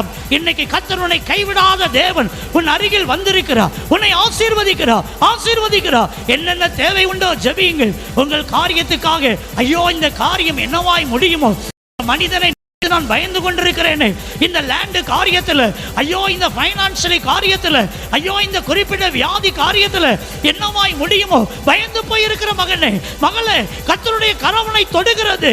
இன்றைக்கு நீ இஸ்ரவேலாய் மாறுவதற்கு ஒப்பு கொடுக்கிறதுனால, யூதாவாய் மாற ஒப்பு கொடுக்கிறதுனால, ஓ கர்த்தர் உன்னை கரம் பிடிக்கிறார், கரம் பிடிக்கிறார். 100க்கு 100 அவரை நம்ப.